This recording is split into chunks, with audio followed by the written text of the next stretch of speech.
रूस की खुफिया एजेंसी SVR ने एक ऐसा दावा कर दिया है जिससे तीसरे विश्व युद्ध का सायरन बज उठा है।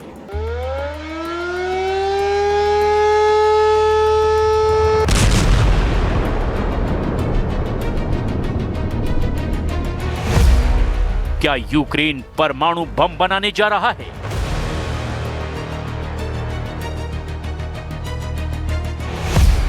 क्या कीव के पास एटम बम पहुंचने वाला है? रूस का दावा है कि फ्रांस और ब्रिटेन एक बेहद सीक्रेट प्लान के तहत यूक्रेन को न्यूक्लियर पावर बना रहे हैं। ये कोई मामूली खबर नहीं है। इस एक रिपोर्ट ने मॉस्को से लेकर वॉशिंगटन तक हड़कंप मचा दिया है।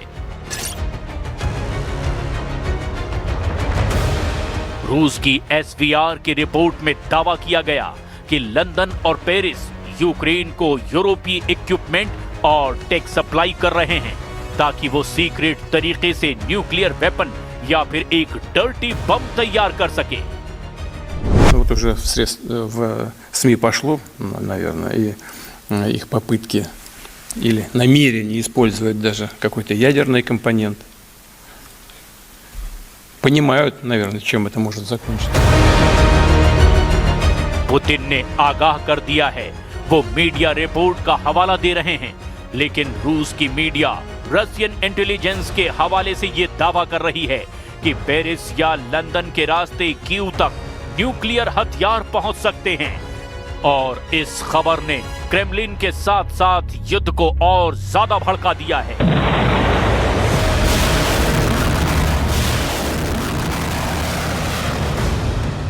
उधर डोनाल्ड ट्रंप की कोशिश ये है कि रूस और यूक्रेन के बीच में युद्ध को रोका जा सके और इसके लिए लगातार समझौते की बातें हो रही है।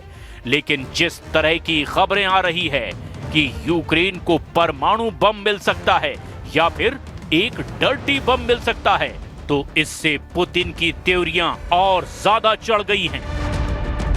Называемый турецкий поток и голубой поток никак успокоиться не могут. Не знают, что сделать, чтобы разрушить вот этот мирный процесс с попыткой урегулирования дипломатическими средствами. Все делают для того, чтобы совершить какую-то провокацию и сломать все, что, так аккуратно скажу, достигнуто на этом переговорном. जिस पीस टॉक्स की बातें हो रही है वो फिलहाल बढ़ती नहीं दिखाई दे रही। दोनों ओर से लगातार बमबारी जारी है और इस बीच पेरिस और लंदन से एटम बम का बारूद ज़ेलेंस्की के घर पहुंचने की खबरों ने युद्ध को और ज्यादा भड़का दिया है।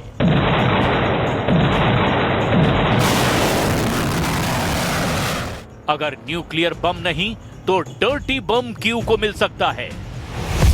डर्टी बम यानी ऐसा विस्फोटक जिसमें रेडियो एक्टिव मटेरियल भरा हो जो पूरे इलाके को रेडिएशन से तबाह कर दे। रिपोर्ट में साफ कहा गया कि पश्चिमी देशों के एलीट अपनी हार नहीं मानना चाहते और वो एक अंडरवाफे यानी जादुई हथियार के जरिए रूस को तबाह करना चाहते हैं।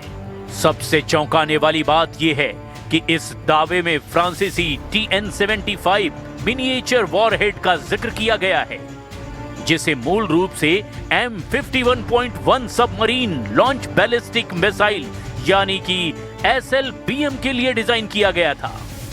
रूस का कहना है कि ये पूरा गेम इस तरह से सेट किया जा रहा है ताकि दुनिया को लगे कि ये परमाणु हथियार यूक्रेन ने खुद बनाए हैं।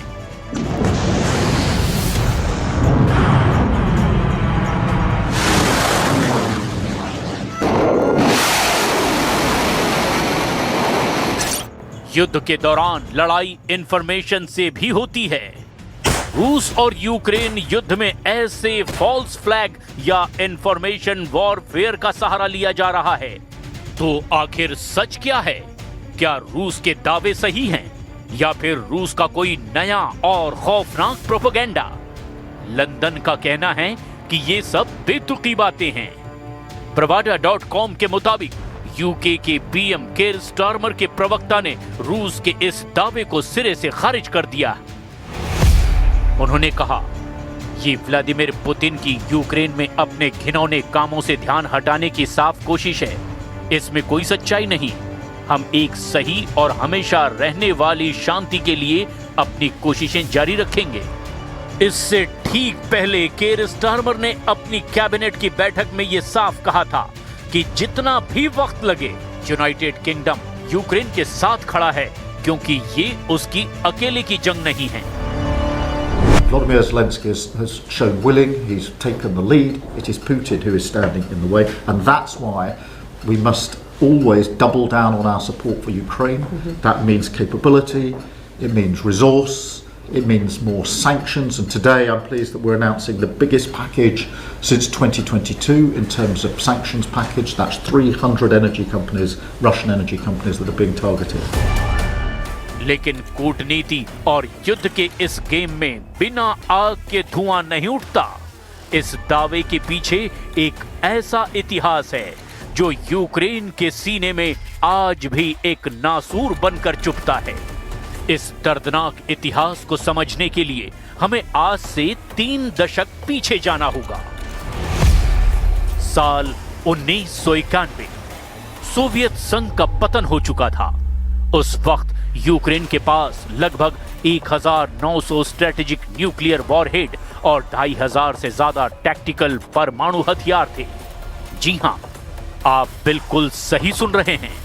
उस वक्त यूक्रेन दुनिया का तीसरा सबसे बड़ा परमाणु पावर था। लेकिन फिर आया दिसंबर 1994 का वो मनहूस दिन। बुडापेस्ट मेमोरेंडम साइन हुआ। यूक्रेन ने एक ऐसी ऐतिहासिक गलती की जिसकी कीमत वो आज भी चुका रहा है। अमेरिका, ब्रिटेन और रूस ने यूक्रेन को उसकी क्षेत्रीय अखंडता और संप्रभुता की गारंटी दी और बदले में यूक्रेन से अपने सारे परमाणु हथियार सरेंडर कर दिए और एनपीटी में एक नॉन न्यूक्लियर देश के रूप में वो शामिल हो गया। लेकिन इस गारंटी का क्या हुआ? 2014 में रूस ने क्राइमिया पर कब्जा कर लिया। फिर फरवरी 2022 में पूरे यूक्रेन को हासिल करने की नीयत से फुल स्केल मिलिट्री इन्वेजन कर दिया। 1994 का वो मेमोरेंडम महज एक कागज का टुकड़ा बनकर रह गया। यूक्रेन के भीतर ये नैरेटिव तेजी से फैल गया कि 1994 में हथियार छोड़ना उसकी सबसे बड़ी रणनीतिक भूल थी और आज उसके पास कोई क्रेडिबल डिटरेंस नहीं बचा है। और यूक्रेन के राष्ट्रपति व्लादिमीर ज़ेलेंस्की ने एक बार नहीं कई बार विश्व के मंच पर यह बात कह भी दी है। राष्ट्रपति ज़ेलेंस्की का बार बार ऐसा बयान देना यूं ही नहीं है। ये इशारा है कि यूक्रेन एक बार फिर न्यूक्लियर हथियार हासिल करने की कोशिश में जुटा है। ये न्यूक्लियर रीबर्थ यानी परमाणु पुनर्जन्म का वो ट्रिगर है जिसकी गूंज ने आज मॉस्को तक को हिलाकर रख दिया है। वैसे कीव आधिकारिक तौर पर कहता है कि वो न्यूक्लियर बम नहीं बना रहा, लेकिन वो ये भी जताता है कि देश का अस्तित्व सबसे ऊपर है। यूक्रेन इस रणनीति से पश्चिमी देशों पर दबाव डाल रहा है कि या तो उन्हें नेटो में शामिल किया जाए और बड़ी संख्या में लॉन्ग रेंज सिस्टम दिए जाएं, वरना वो खुद अपने बचाव का रास्ता निकाल लेंगे।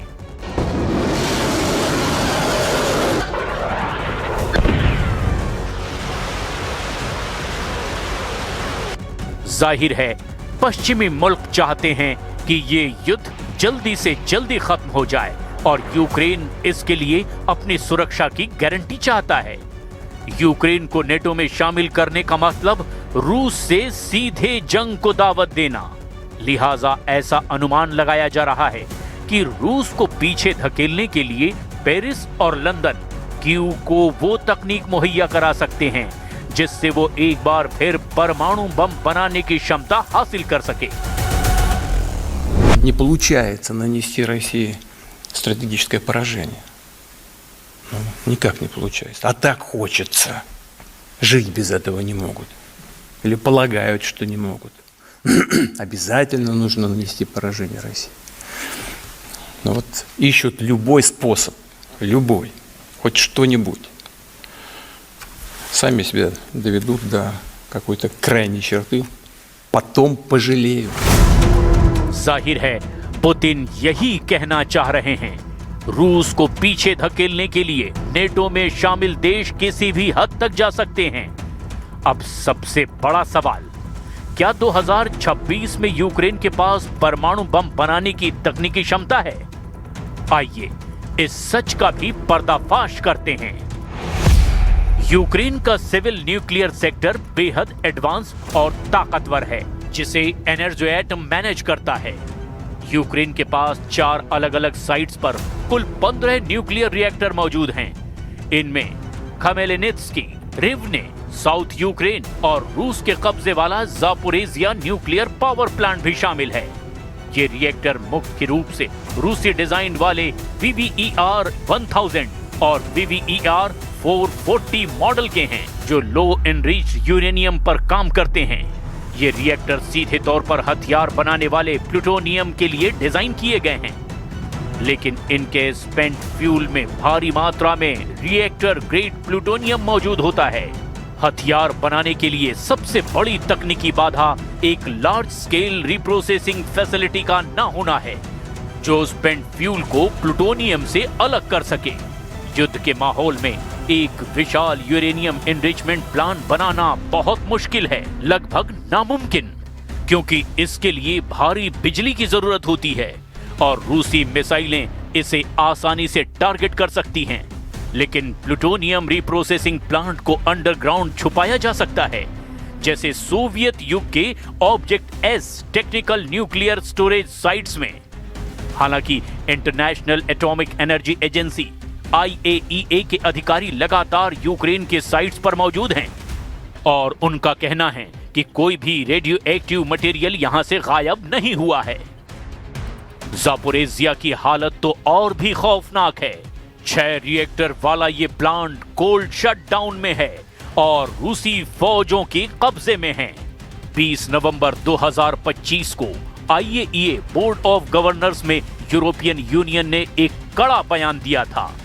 यूरोपियन यूनियन ने कहा कि रूस लगातार यूक्रेन के एनर्जी इंफ्रास्ट्रक्चर और अहम सब स्टेशनों पर ड्रोन और मिसाइल हमले कर रहा है, जिससे न्यूक्लियर पावर प्लांट्स की कूलिंग का सिस्टम खतरे में आ गया है।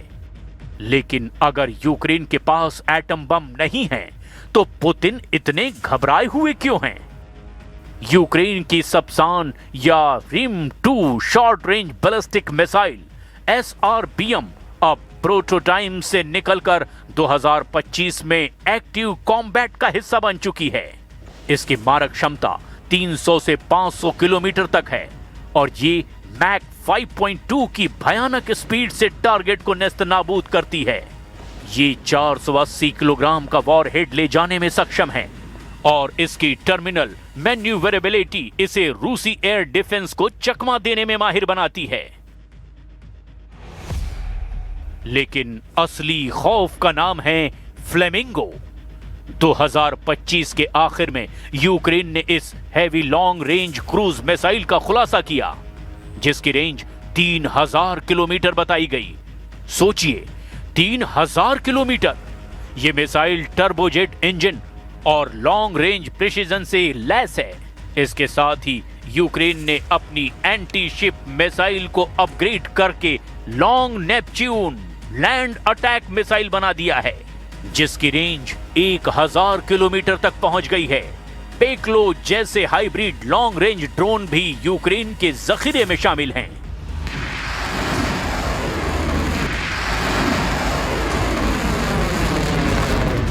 इन हथियारों के दम पर यूक्रेन अब पश्चिमी देशों की पाबंदियों का मोहताज नहीं रहा। वो सीधे तौर पर रूस के अंदर तक मॉस्को के स्ट्रेटेजिक ठिकानों को तबाह करने की ताकत रखता है।